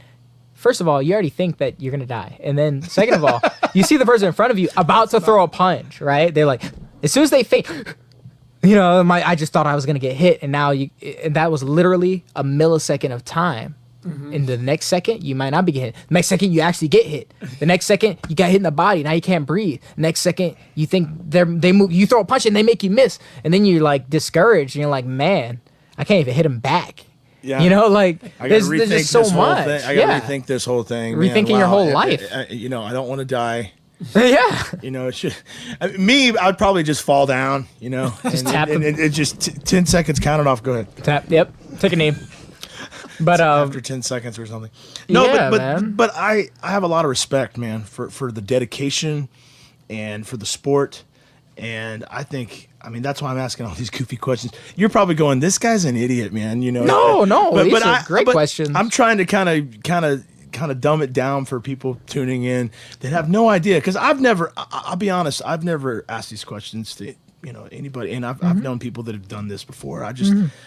Well, I was a little scared to ask him, actually. It's a world but it's funny though, because I know a lot of people that sort of have music hand in hand with martial arts. Like, dude, Nick, you know Jim Calzen? Yeah, Jim. Yeah, he's a bass player. I don't know what he practices, but the dude's got definitely. I hope I'm not mistaken, but I know it's a black belt. I think it's a black belt in something, but. I know that Taekwondo or he's something. a bass player. He probably slap hard as shit, dude. Slapping the bass, man. Probably. And I'm gonna slap your face and slap the bass. In town, man. Like, shout out to Jim if you're watching. Like, this is. Oh yeah. He's. I think Kerry did say he's like a black belt and. Yeah, and then also my buddy Roy Eastwood is also up there, and he's been doing jiu-jitsu for a long time. And then I think my buddy Jerry Muskies is watching. Shout out Jerry if you're still there. I saw that you logged in, but he Muay Thai Jiu-Jitsu, and then he's an excellent drummer percussionist. That's awesome. I feel like it's a Venn diagram of like music and martial arts. It's a big one where they cross. It's all expression. Right. I mean, art is expression. You and it's all dedication too. Dedication in different areas, right? Dedication. You could be sitting there. Even if you're on your couch, just shredding for hours and hours a day. No, that's why I quit guitar. Because I couldn't force myself to learn these like super complex arpeggios. I was like, all right, well, if I'm gonna do it for my life, then obviously I'm gonna have to dedicate my life to it, right? I'm gonna have to force myself to play and force myself to learn the things I don't want to learn. Yes. And then I was forcing myself, and I was like, this is ass. I just want to do whatever I want to do. Okay, I want to do what I want to do. That's it. Sucks. And then that's when I realized the difference between a hobby and what you truly love. Because there's never been something in boxing that even I know that I don't want to learn or do it, but I've never said I'm just not gonna do it. Of course, everybody's like, "Oh, I don't feel like doing that right now. I don't feel like running. I don't feel like doing it." But I became a semi-professional runner for boxing. I hate running. And then they were like, well, you gotta run 3 miles, you gotta run 4 miles, you gotta run 8 miles, you gotta run 10 miles. I was like, can I not? And they were like, no. I was like, okay, cool, let's do it. And that's it. Yeah. You just do it. Yeah, you have to, or else you might be the one on the other end of that homicide in the ring. Because staying in shape. I mean, because the other guy, in a sense, wants it more. You know what I mean? If you're not gonna put in the time to somebody else will. You know what I mean? Yeah. Then there's somebody else that will, and it'll be proven one way or another. You know but remember, it's not about that. This is self-expression. Just like how when you play music on stage, you're expressing yourself. You're not. I mean, yeah, you're doing it for the fans, but you're not. Okay, right. You're just doing you. Right. So when you're boxing, it's like somebody else can want it. Okay, yeah, that being mindful of that because of the competitive nature of boxing, of killing someone. But like again, and that's why it's paradox. You're just there to do better than you did before. Exactly. To better yourself and to express yourself the best way you can. So if I get in the ring and I do everything I wanted to do and I lose, I'm gonna be upset. Because that means I have to go back to the drawing board and figure out maybe what I want to do isn't the right thing. But as long as I truly left everything in the ring, Of course. then that's Yeah. okay. Right. You know, because sometimes that happens, man. People get robbed. People get, you know, they lose fights that they shouldn't lose. You get a draw when you think that you should have actually taken it. But you, at the same time, you got to realize you can always do more to win. You can always get better. No one's perfect. So it's really, All about it's intrinsic. dedication. Yeah. It's entirely intrinsic. Despite having to fight another person like you're in jail, like you're literally locked in a box with another dude or woman, and y'all have to like literally fight for your life. Just like I say it all the time in training. I was like, footwork is the most important thing in jail. I mean, boxing, same In jail. thing. Same thing. That's it. Same boxing, same thing. You're locked in the cell with another dude, and you gotta fight. Fighting for survival. That's Gosh. it. But yeah. So that's pretty much. How do you Pretty much it for boxing for me. like how do you like I guess when teaching, how do you differentiate like when you're, because it's two different things, you know, like because I've seen you teach before and you have a really you have a really good way of explaining things, and I feel like that in and of itself is a skill, because there's a lot of people, especially in the music world, well, I mean, I'm sure it's everywhere, but I see it quite a bit where like there's a saying, you know, it's like what is it, those who can play and those who can't teach, but it's Yeah, if like you can't in a do it, then sense you it's teach. like, Oh yeah. Yeah. you we've know, heard it's that. not maybe That's I everywhere. don't necessarily agree with that to that extent, but there's definitely people that can play their fucking ass off, And they when you can't ask them what teach. they're doing, And they they're can't like, teach I just all. sort of do this. Michelangelo Battio. Yeah, you do that. Perfect example. I He's like, dude, all right, that's guys, so we're gonna run through badass the that you know that guy. Dude, oh my god. I was like, yeah, no one's playing an X guitar with you, Battio. Like, no one is doing that kind of speed, clean arpeggios. I'm sorry. You're not explaining It's anything. like, can you rewind it and go back to when you were first talking? Yeah, So I can get the playing started before part I don't you start. understand. He'll literally look at you and he'll be like, you just have to do it over and over. And I'm just like, oh my God. But so as far as teaching, like, Do you tell yourself when you're teaching someone else, okay, you know, all right, look, all of your years of experience and everything you've accomplished, kind of, you know, actually put that to use because of your knowledge, but kind of you're not teaching yourself, you're teaching someone else. So do you kind of have to kind of dumb it down first and keep it? I hate using that word dumb. It's not that, but just make it a little easier to explain you it. have to liquefy Or what's it. the strategy? The strategy behind teaching. I always, even when I was young, because of martial arts, I can't remember hearing where exactly I heard the quote, but I'm pretty sure it was a martial artist. I don't know. Yeah. But he said, teaching is a part of learning. You cannot truly master a skill until you can teach it. Exactly. Okay. Teaching is a big part of learning, in my opinion. That's why I've always wanted to teach. So when I was 12 and I was in kung fu and stuff, like, you know, I would do my absolute best to make sure that my teacher, you know, approves of my technique, because I don't want to ever teach anybody incorrectly. And then I would teach other people, hey, like, this is how you do chin-a, like when someone grabs, you know, you turn and you use their joints to do a lot, you know, just different techniques. So I would try to teach as much as possible. And then sometimes they would have me teach people in the class because they see that I understand the technique very well because I started teaching it. And then, you know, with boxing, like I've always tried to help people and try to build them up if they were not as good. If I know something, I can teach them. And then if they know something, they can teach me, and we can all help each other. Like, boxing is how I make friends. Like, especially if you learn something on your own that you can share that knowledge. I do that when I'm telling my music friends, and they're asking, we're talking about this or that, and I like to give away things that I have learned just on my own that are just quick and helpful that you necessarily can't just learn right off the bat. Yeah, you not calling it get really lucky and find it. kind of like a convenient shortcut, you know. But Well, because then they take it and expand on it sometimes, you know what I then, mean? and then everybody It's gets open better, source. you know. Ups the game. Success is an open source. I wrote an article. About that subject for Mike Hernandez, and I don't know if he posted it or not. So we'll That's a really excellent way of putting it, man. It really is. Success is an open source. I wrote a huge a piece on it. He said it was really good. I was like, do you want to edit or anything? He's actually, I want to leave it. This is one of the best things I've ever. It's probably the best thing he said. This is the best thing I've ever read from someone that I know. I've always was thought like, of it that way, dude, but that's- that's definitely the way you say it is way cooler.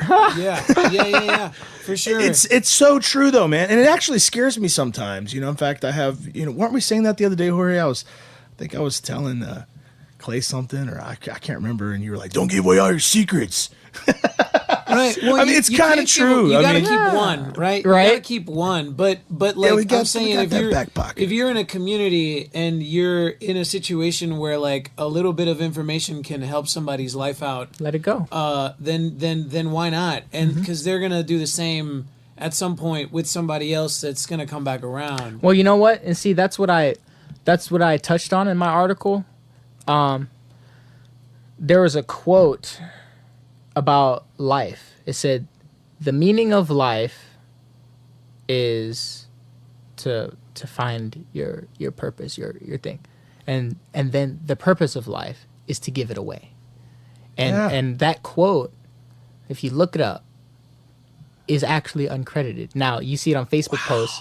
You see it on Facebook posts. They said Marilyn Monroe said it, and then another Facebook post will say someone else said it, and another Facebook post will say it's uncredited. And then if you look at it, actually there's a controversy. They're like, well, some people say that this writer said it, this woman that was one of early writer, and she might have said it, but then there's no records of her ever saying like or writing it ever. So no. And you think about it, the person that said that doesn't need to be credited. Exactly. That success That's is the in point of it all. open source. Like the whole point. So it's like, and there's another thing. Keep one secret. There are no actual secrets. First of all, nothing's new under the sun. Whether you think you've discovered something or not, I've discovered certain moves or not. It doesn't matter because somebody else has done it before or does it in a different way. And it's just that I have my own unique way of doing it my way, and that's the secret. The secret is self-expression and doing it your way. But success being an open source is an important subject, and that's why I wrote that article. And we'll be able to read it someday, hopefully, maybe today. Yeah, but it's very important to me because there are no secrets, honestly. Like all these techniques in boxing, all the secrets, like, man, what's the secrets of how Floyd Mayweather is so good? How is Muhammad Ali so good? How is Mike Tyson so good? I'm like, there's no actual secret. Okay, you just watch and YouTube. Which right there is fair game. I know. That's YouTube the thing. And that's the internet, bro. There's no secrets. That's I'm the thing telling we you didn't right have now. when I was a kid. Exactly. Back then, secrets were important. Now you can't have no secrets. Everybody know how to rap hands. Yeah.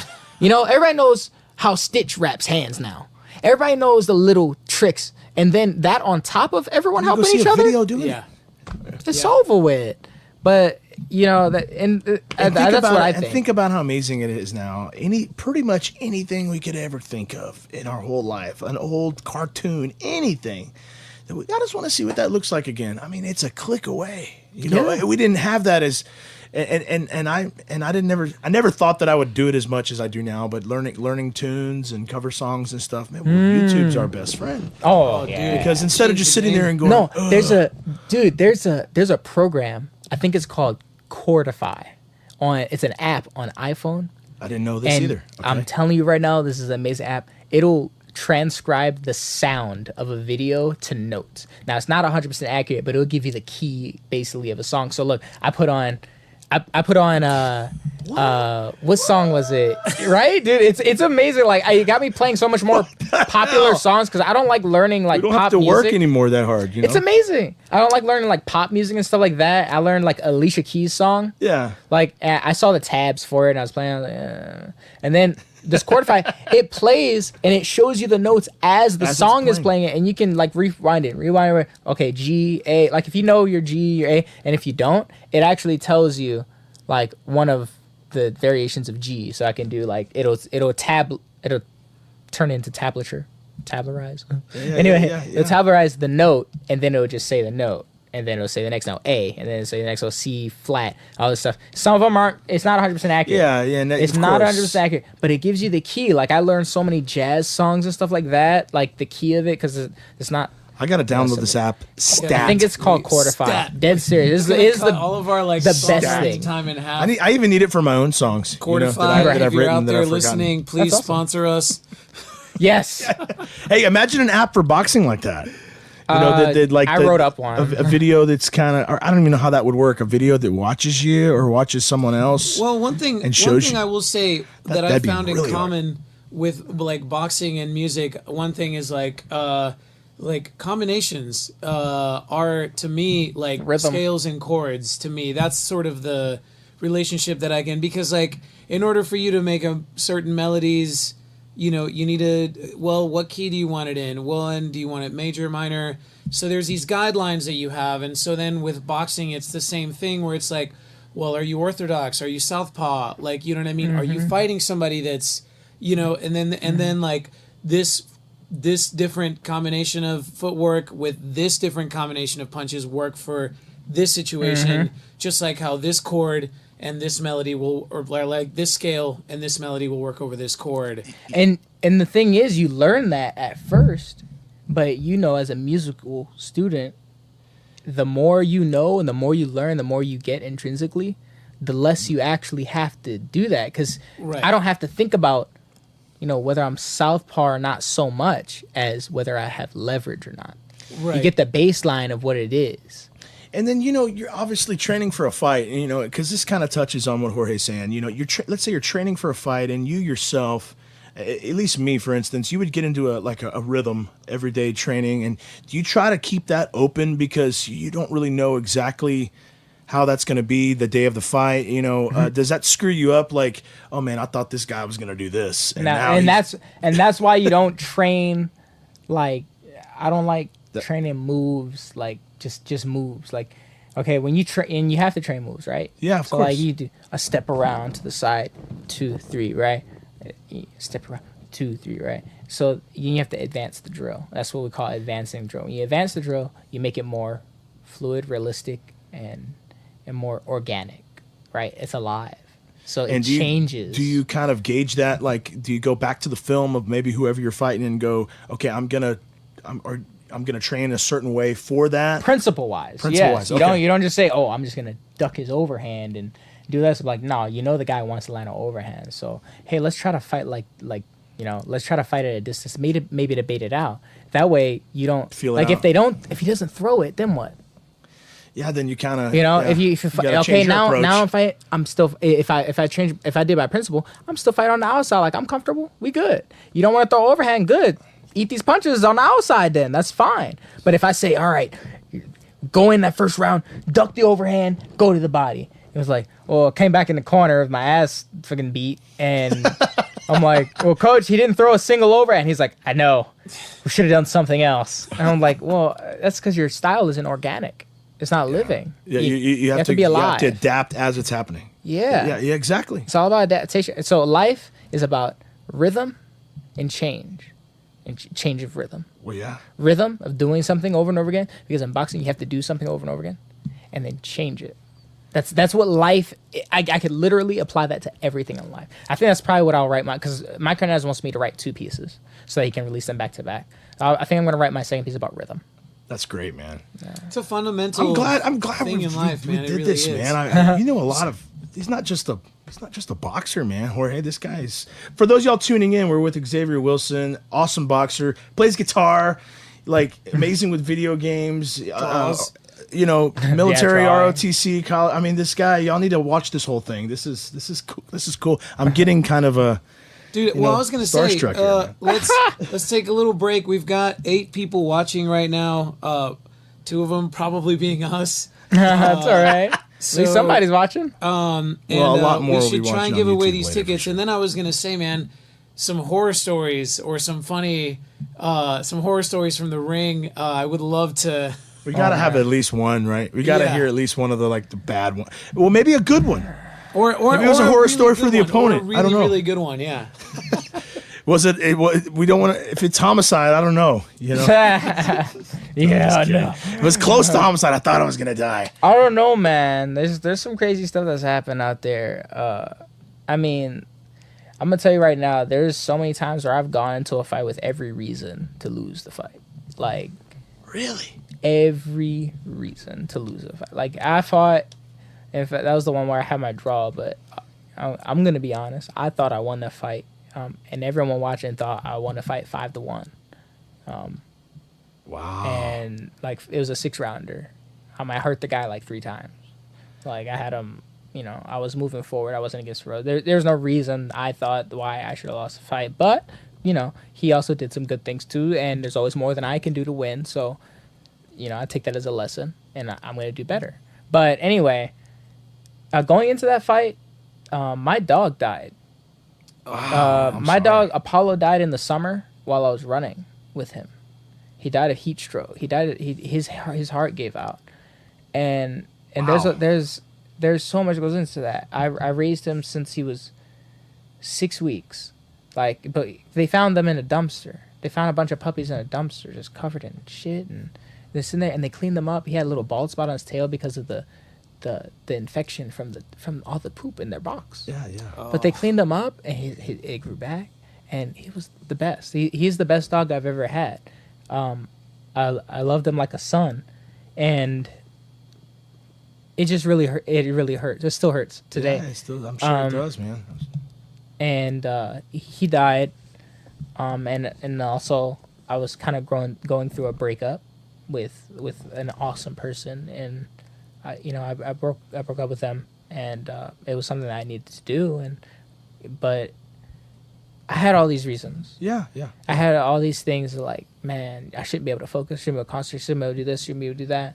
You know, I should go in there, you know, unfocused and disturbed and stuff like that. And that was probably one of the best I've ever fought. Yeah. You know, that fight, like, is one of the best I've ever fought, because then that's another thing. Remember, self-expression.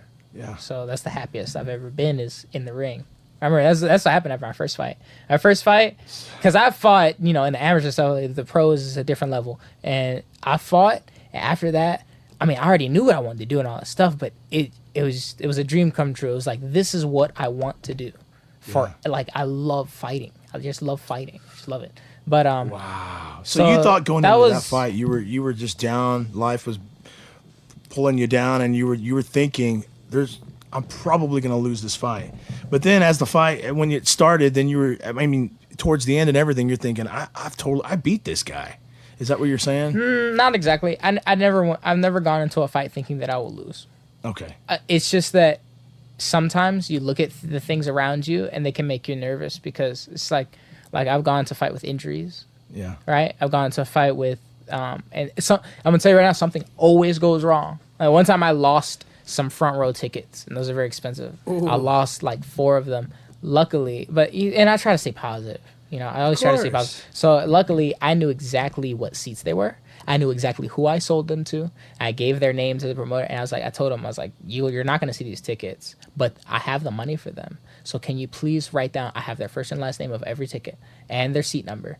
Just write down their names and put them at the front door, and tell them when they come in that they can come in, because they paid. Yeah. And they said yes, and it worked. But that was horrible, and it's so distracting, because I sell my own tickets. Yeah. And I handle all of that money, and people are trying to send me money, and, hey, can you take this check? You don't have to go to the bank now, right? That's another errand that I have to do while I'm cutting weight, right? You know that, right? No? Okay, that's fine. That's fine. I'll just take the check and I'll figure it out. Sure, man. Anyway, all that stuff like stresses you out, and it's just like, yeah. Man, like, how does this not get to these fights? Like, there's fighters that once you get signed, you have to worry about that. You have to worry about selling tickets, none of that, right? That's what we're aiming for. Yeah. But they're coming up. They have to hustle. It's hard. Oh, man. Yeah. I mean, the worst thing that's ever happened is I had a fight at 135, okay? And I signed my contract at 130. It says 135 on my contract. And I went to the weigh-ins, and I weighed in 134.8. And I was like, good job. And then we did our face-off, and then the guy was like, you got to lose that weight. And I was like, what are you talking about? He's like, you're supposed to be 132. I was like, I have my contract right here. I pull up my contract, put it in his face. And he was like, I got my contract right here. And he pulls the contract out, and his says 132. It was some kind of clerical error. It was some kind of error, obviously, with the promoter. And did you tell him you need to gain the weight? We both looked at the promoter, and then he was like, and then the guy was like, well, I'm not fighting. We'll throw the fight unless you lose the weight. I was like, okay. And I put my sauna suit on, and I went in the parking lot, And I started running and doing mitts, and then I would run on my rest, and then do mitts and run on my rest. And then I sat in the car and I did sit-ups because it was during the summer, so it was hot. So I was sitting in the car, close the door, and I would do sit-ups. And I was like, I was sitting there. Dedication for sure. I didn't lose all the weight, but I did. I mean, he saw that I suffered. He drained me, right? So he was like, "You good? It's fine. You tried to lose weight, and it was an honest mistake. You thought you were supposed to be 135. Cool." But I was like, this motherfucker. See here, over 2 pounds, bro. 130. It was 133. It was 2 pounds. I remember because we did a hashtag 2 pounds for like the longest time. So it was like 2 pounds. It's like, come on, guys. Coach does was that like, really matter? I mean, 2 pounds. It does, and does it really? Well, yeah. He had his opportunity to drain me, and to make me worse for my fight, and I beat him up pretty bad. But I took those 2 pounds off of his back, and and there you go. I got my 2 pounds back. But you know. That shows a lot of character, man. You know, yeah, because you're like, well, my contract here, it's clearly states I 135. I don't have to do shit. But you have to remember, the boxer's job is, and this is your number one job. This outside, right? Because in the ring, you look at it. Your job is to kill somebody, and that's it. But your actual job as a government, like what the government recognizes you for, what everyone recognizes you for, is to put on a show. Entertainer. You're an entertainer. If you fail as a boxer and you fail to do your job, that's why so many boxers work through their injuries. They work through those things. They work through their mental instabilities. Because I've had so many mental instabilities and wanted to have breakdowns, but I don't know if it's from martial arts since I was so young, but I've learned to internalize things. And my father's such a great teacher. My mother too. Like, I've had such a great environment. Not perfect. Really. Yeah. Not perfect. But mom and dad they're the best parents that I could ask for. I mean, like I would if I could be born at any other time, I would say exactly where I was because I love my parents so much. Well, that's awesome, man. Dude, it shows, man. You're great at what you do, you know, and you got a good head on your shoulders, and you know what I mean. So it's you could tell that's you're knowledgeable in a lot of areas, not just one thing, and you don't come off cocky, and you can totally tell that your parents did a great job, you know. And you're lucky. A lot of people out there don't have a close relationship with their parents. I know, and I didn't even understand that. A lot of people until don't. I got into like middle school, and my best friends, like I love them so much, and I love Sam, my best friend Sam, since I was 4, about 4 or 5. I met him in kindergarten. Wow. And we've been best friends since. Like, we just talked last week. I mean, we go years without talking to each other directly, and we just pick back up. Like we never stop. I love him so much, and you know he had a hard home life sometimes, but his mom loved him very much. But he had some complications in his life, you know, and I would see that and see people that have to thrive through that. And I've become so much more thankful and grateful for my parents for not having to go through that. But yeah, man, it's so hard for some people. Do you see that sometimes? I can't. I don't know if you could say, like, because fighting is a bit of a, I guess, just kind of like how music, some people get in it for the wrong reasons. You know what I mean? I feel like sometimes there's people that get into fighting for the wrong reasons, or they think that it's going to fix something, you know, or some sort of, yeah. Do you know what I'm trying to say? Sometimes, and sometimes it does. I mean, I've been talking about him this whole time, but I look at Floyd Mayweather Jr. Yeah. I don't know if everybody knows his story, but his dad and his uncle are both very good boxers. I think they were both world champions. Yeah. If not, definitely one of them. I think the uncle. But also, his dad used to sell crack to his mom. So that's awesome. And then he would sell drugs and stuff like that. And one of his other uncles actually shot Floyd Sr. in the leg while he was holding Floyd Jr. He was using Floyd Jr. as a shield. What? Because he knew that he wouldn't shoot the baby. He knew he wouldn't do it. So he was using so that he could guard his vitals so that he wouldn't die. You got to understand. That's crazy. A father using his infant son as a shield so that they can both get out of something alive. Like the complications and the different things. And so you have Floyd growing up in that, right? I did not know any of that. He grew up very poor in what Michigan. I can't remember what it's I don't know where he's from. I can't remember what he's from. A very poor place. Very poor place. He had to go back and renovate a lot of stuff, but the place is, I mean, you can't, one person can only do so much. But and then, you know, his father getting put in jail, you know, just towards the end of his amateur career, or maybe towards the middle. He was a teenager. His dad went to jail, so he just had his uncle, and then he wasn't even going to school for a while. He was just boxing, and somebody called him up and flew him to Florida to spar with Pernell Whitaker when he was still a young amateur, 17, 18 years old, 17, I think. And you got to realize this is like during the school week, right? This is when most kids are in school doing school stuff, okay? He just got flown because of his talent as a boxer to spar with Pernell Whitaker, one of the greatest boxers of all time, probably one of the greatest southpaws of ever. Yeah. And, you know, to have him do that and then finally make some money after he won. He got a bronze medal in the Olympics. He should have got a gold. He beat the hell out of that boy. Yeah. And they didn't let him advance. But he beat the hell out of that boy. He should have won. Anyway, he almost threw that away. He gave his bronze medal to his grandma. Wow. But he went pro and he was signed. I think his first fight was 50 or 100K. Wow. And that was like baby money to him, you know, now. But back then, you know, it's and even back then, he knew like he's gonna make it a lot bigger. Well, yeah. But you gotta understand, man, like he had nobody to guide him, like, you know, and treat him like that. So when he says some off the wall stuff later on, first of all, you got to realize a lot of his trash talking stuff is that's part of the game. That's show. Yeah. Because before that, when he was Pretty Boy Floyd, he didn't talk trash. He was doing interviews. He was nice. Like he was real cool. He was showing people techniques, showing people that there are no secrets. Like he said that himself. He said there are no secrets, bro. I'm gonna show you right here. So like, hey, just come up. You know, the reason behind it might seem like a secret, but there's a reason. Like you work off of this one because they're here. All right. If you work this one, you're gonna go over. Like, you know, just little tricks and stuff. And then nobody was giving him the big fights. He wanted to fight De La Hoya. He wanted to fight all these other fights that he wanted to call out, the people that they say he fought after their prime. He called them out in their prime. They didn't want to make the fight because promoters wanted to save their champions and make sure they have their run, and then you got to wait in line to fight the champ. Yeah. So they can make the most money off of it. This is a money game. So he actually bought himself out of his top rank contract. I think it was 20K.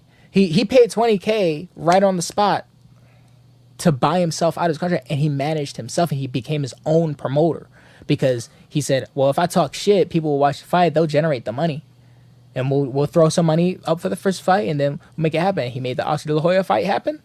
Yeah. He beat him, and, you know, some people argue about the fight, but the point is, he came in that fight with the biggest buzz in the world. Everybody in the world was paying attention to that fight. Oh, yeah. Everybody in the world was watching the Pacquiao fight. Yeah. Everybody in the world was watching the Canelo fight. Everybody in the world was watching the Shane Mosley fight. Everybody in the world was paying attention to him because he took charge of his own life, and he's kind of flourished from nothing. Now, you got to remember, this boy as a baby was used as a shield for a gun. That's crazy. And his dad was selling crack to his mom. And then you got him turn into something else, and he's helped so many people start their businesses that helped. He's actually helped a lot of people. If you know about the Floyd Mayweather Foundation, they actually help a lot of people. But they don't talk about that. You know, they talk about the media, right? They talk about alleged woman beatings and all this other stuff. And it's like, if you actually did your research, it's like it doesn't make any sense. Like, it's stupid. But you know, that's another topic. The price you got to pay to be that big of a star, I guess, you know. Wow. Should we ask the... We should ask the question, yeah. Oh, man. Because, you know, friends These out questions there, are too hard, Thursday's man. a kick-ass fight, man, at Cowboys. And so you're giving away 2 tickets, right? If man. If some people can chime in and all right, we got... This is... Oh, and it's just perfect timing. We got on record... We got 12 people watching. Nice. So we got 12 now. Yeah. Nice. Amazing. All right, so you guys tuned in. So look, I got some trivia questions for these 2 tickets, okay? So let's see if you can answer at least 1 or 2. But if you get all 3, you definitely getting the tickets. All three would be great. Hey, y'all ain't getting all these, so y'all gonna be Googling y'all ass off right now. I know y'all be good. You're gonna have to. I was just gonna say, no cheating, guys. Now, let's here, you know what? We can't help if they do that though. We can't prove. The first one's easy. This is the first one, okay? How many weight classes are there in boxing right now? There's a lot of them. How many weight classes are there in boxing? And I give you guys about, I'll give you 30 seconds. I know that the stream is a little delayed, and we'll give it a little bit of time and see if anybody comes up. Let's see. You see, you got the answers over there, so 20 seconds. just maybe, record. delay. Yeah, it'll come up. It's I'm fine. learning a lot today as well, so this will help me. Yeah. Someone can chime in and. Nick, no Googling, Nick. It's so intriguing though. I know. And what what I'll do is I'll go into the other questions and then we'll come back for the answers. Yeah. I was gonna say we should drop all 3 questions and then whoever. Now you guys remember that was the first question. Okay, how many weight classes are there in boxing? All right. Now we're gonna go to the second question. This one's a little bit harder, but it's still kind of pop culture. Okay, these are very famous boxers. Who were the Fabulous Four? This is the 70s and 80s. The Fabulous Four. There's only one Fabulous Four in boxing, and these were them. I'll give you a clue. One of them was my favorite boxer of all time, Sugar Ray Leonard. The other 3, you need to name them, okay? Then give you guys a little bit to answer that one. So I tell you, Sugar Ray Leonard's my favorite boxer. But when I have short hair and like shorter hair, like a little afro, everyone says I look like him. I've done like comparison pictures. Like some people sent me comparison pictures. They're like, "Look, this is you." I was like, "Oh, I actually do look like Sugar Ray Leonard. That's cool. Crazy. Yeah. I look a lot like him." Yeah. But all right. So now I'll do the last question. This one's hard. This one's real hard. I'll have to give you a clue on this one too. Okay. Who was the first black world champion in boxing? You need to listen very carefully to this sentence, to this question that I'm asking you. Very carefully, okay?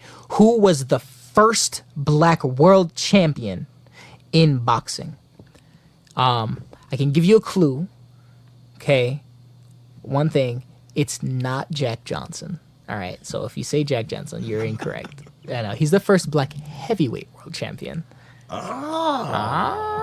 This one was in the 1800s, and he is also he's also credited with inventing shadow boxing, which is where you pretend you're in a fight and you shadow, you just pretend you practice these moves, right? So this guy's from the 1800s, really? Late 1800s, I think it's 1880s, 70s, maybe 90. All right, I think it looks like we might have possibly a winner. So here are all the comments. So Alejandro Martinez chimed in with 18, so I believe that's incorrect. Adam Alex chimed in with 19, and that's also incorrect. What's that? No, sir, you are dead wrong.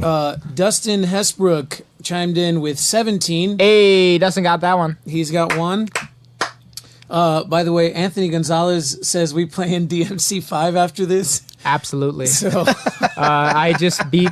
I'm trying to S rank every mission, so I just did like 19 of the 20 today. I'm still beating Red Dead, but I saw that. I'm gonna hop on that afterwards. Okay, and then it looks like we might have a bit of a tie.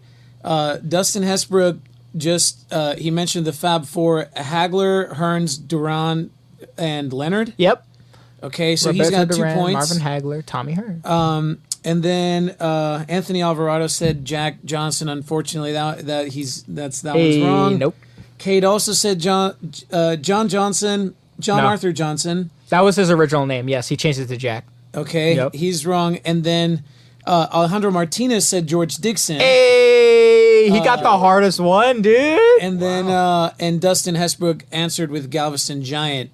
So That was his nickname. He's a tiny guy. He's a bantamweight, so it was kind of like it was funny. He's the Galveston Giant. He's like this big. Like, is that correct? The Galveston Giant? Yeah.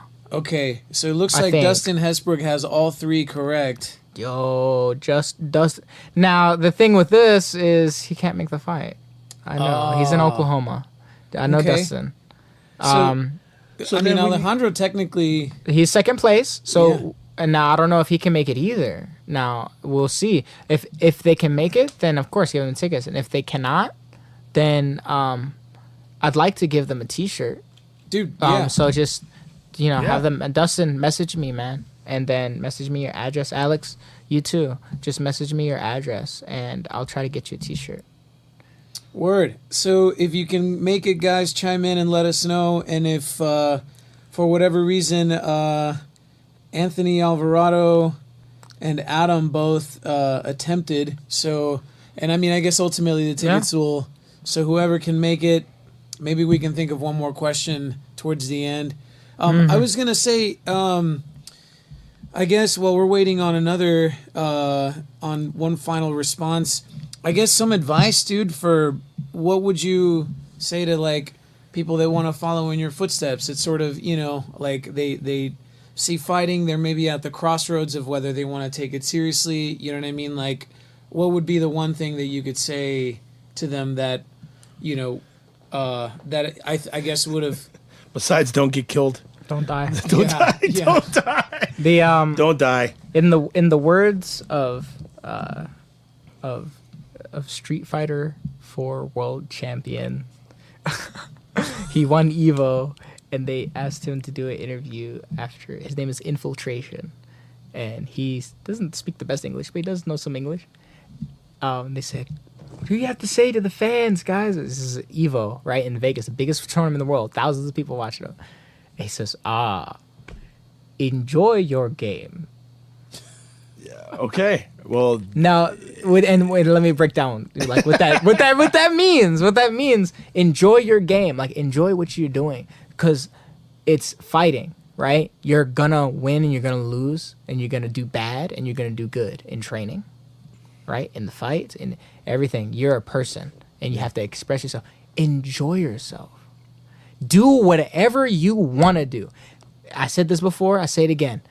Pursue your interests, even if you're not good at it. Because if you're bad, you can get better.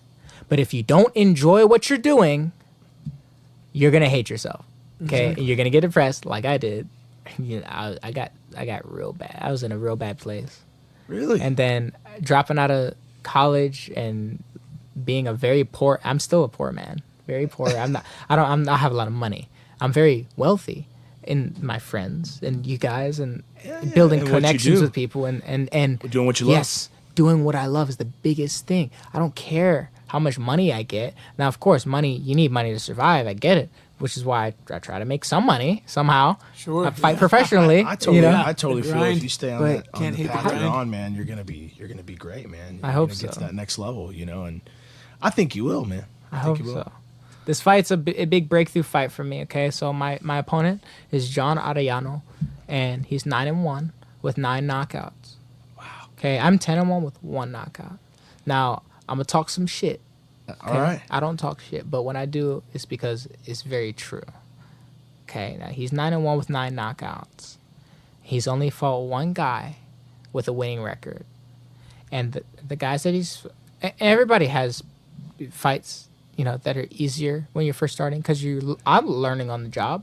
Of course. So your first fighters are going to be cherry picked. They're going to be tomato cans. They're going to be bad fighters that are expected to lose to someone that's good. Yeah. It's your job to prove yourself and do well. Now, the guys I fought, most of them, even if they were losing, they had losing records, they haven't been knocked out that many times. Yeah. And I did my research. I seen his opponent. So this is going to be interesting on Thursday, man. His guys, they've been knocked out a lot of times. This one guy he fought, the guy was like 2-5 at the time. Then he went on to be like, 3-26, knocked out 14 times. Whoa. Like, come on, man. Like, if I fought him, I would have knocked his ass out too. There was one guy that I fought with double digits and at the time when I fought him, he wasn't double digits, but he ended up with double digits knockout losses. Wow. And I knocked him out. So yeah. But the other guys, they've been knocked out 1 time, 3 times, maybe. And like there's one guy that fought Maurice Hooker. Maurice Hooker's a freaking world champion now, but he fought Maurice Hooker on his way up. He got knocked out by him. And I was like, well, duh, this is freaking Maurice Hooker. Like, he's a freaking champ. Like, that's the world champion. Like, the guys I fought are tougher, all right? So I'm going to tell you right now, I fought the tougher guys. Yeah. He got a lot of knockouts. So he's got something. He's doing something right to put away his opponents. That's good. Of course, yeah. But I think I'm the toughest guy he's ever fought. This is going to be interesting Thursday, Yeah. man. And he's probably gearing up too. And I hope This so. is exciting, man. I'm excited. Dude, I'm this very is exciting. excited because he's good. So I know that I'm gonna fight at the level that I want to. So my first fight, even though it was dream come true, all that stuff, the guy that I fought was so bad. He was awkward. He was weird. I should have got him out of there, honestly. But it was my first time, So I was still learning. But I knocked him around a couple of times. We both had braids. I literally beat the braids out of his hair. Literally, his hair was out after the fight. I'm not joking. I'm not like being mean. Right. I could show you pictures. I'm not Well, yeah, like.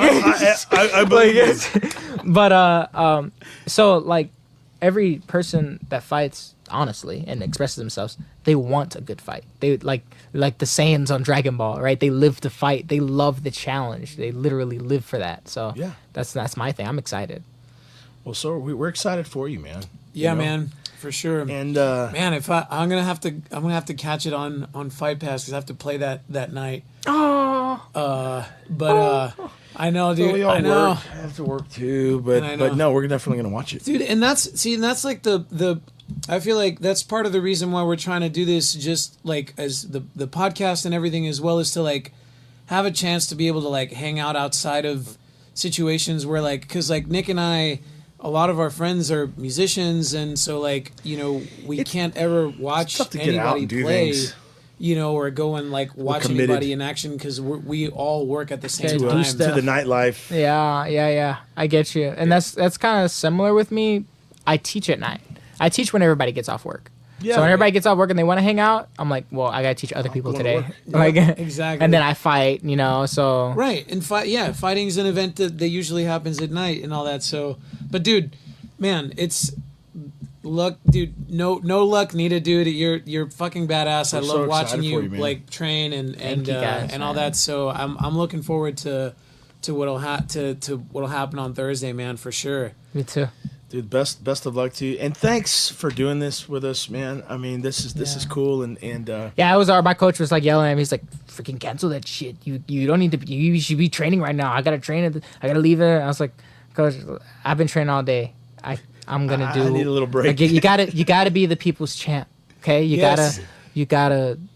When dude, I haven't eaten since yesterday. Like I haven't drank water. Like I ran several times in sauna suits. You don't know what I've been through. I tell you right now that this whole time talking, I've been cotton mouth. Like I can't breathe very well. Like I'm struggling. But you have to be the people's champ, right? That's what you have to do. Dude. That's what Coach always told me. too. 100%, man, dude, and we appreciate that so much, man. For real, like yeah, man. we value your time a lot, dude. So Thank you, guys. thank you so much, dude. So please let everyone know where we can find you, how we can get in touch with you. Anybody that wants lessons or anything else, like or what Yeah, if you guys, so I mean, I'm fairly active on Instagram and Facebook. Both of those, just look for Professor X Wilson, all one word. Okay, that's my Instagram at Professor X Wilson. And then if you look up Professor X Wilson, you're gonna find my athlete page on Facebook. I sell some t-shirts. I've designed most of my own. Actually, I designed all my own t-shirts. That's great. I designed them myself for the most part. I sell them off of Teespring. So you go to teespring.com/stores/MSB Monkey Squad Boxing, right? MSB store. If you just type that in, or go to my social media, that's my website. Okay. And you can buy a Monkey Squad t-shirt. There's one I just released with actually me on it. It actually is fine. Like it looks fine. I'm not vain. I didn't want to put myself on a t-shirt. know, it's a little weird, I was like, right? I don't want to put myself on a t-shirt. But then people were like, no, you have. Like, I really want one. And I was like, all right. But I have one where it's my monkey that I drew. It's a monkey head. It actually looks really good. And it says plus, and then it's a boxing glove, and then it says equals heart. That's my favorite shirt. I love that cool, shirt. man. But that's on there. It's on the websites. We'll have to get a couple just for the add me. studio, man. Yeah, and if you guys want to train with me, I actually train people at UFC Gym Brook Hollow. It's Yeah. in San Antonio here. So we're actually right down the street. Yeah. And then I also teach at Ohana Northeast. This is their new location over there. I teach there Tuesdays and Thursdays at noon or at 11:30, and then I teach Monkey Squad Boxing Monday, Wednesday, and Friday 7 p.m. That's great, man. I do, I do lessons. I work with a lot of people. I work with people that never thrown punches before, or with old people, or with fat people, or with people that are athletic, that want to be fighters. I built up a couple of fighters. I actually coach amateurs. Like, I have an amateur coaching book, and I will go to an actual amateur fight, and I'll be the coach. And it's pretty awesome. It's very fulfilling to see these people expressing themselves. Yeah. That's So- cool, man. Well, good deal, man. I thank you again for being here, and Jorge, thank you for bringing this awesome Oh, guy dude, here. no for us this worries, week, man. No. Thank you. Thank you. I've learned man. a lot. You're Now I'm even expert. more scared to death of boxing. You know? Right? Yeah. I'm just well, dude, kidding. I'm telling you, Right? we gotta get him in there. We gotta get him at least like one or. I'll kick he's some got ass. a I'll good go fuck. shape. Have I'll go fun. do it, man. I'll go do it. Yeah. I'm You good gotta for at do a least smoker. 30 seconds. You know? That's it. That's it, bro. We'll set your rounds to 1 minute. Yeah. Yeah. Exactly. First fight. Who's Yeah, this dude. Tubalard? Is it? Get him out of there. He's making us look bad. I can tell you right now. God, he's fat. Whatever Jesus. whatever you throw in there, I've seen worse. Okay. Well, I'm gonna good. tell you that right now. Well, that's good to know. Yeah. And I'm right down the street from the UFC, at the one at Bricalo. So You better bring that ass. No I don't know excuses. what you doing? No excuses, no man. excuses. You live right here, bro. Let's start next week for sure. I'm Word. ready. Well, we'll figure out a little later offline who'll get the tickets here. But dude, again, X, It thank looks you. it looks like Alex. like Alex. It looks like Alex will make it. Okay, cool. So perfect. Alejandro. Yeah. Perfect. Congrats, Alex. Yes, and thank you everyone that Thank was you, watching. Thank you. Tune in next week. Same Yes. place, same time, 6 to 8. Bandcave Hour. Bandcave Jorge, Hour. thanks again. Xavier, thank you so much. Oh, thank you guys for having me. God bless you guys. Take care.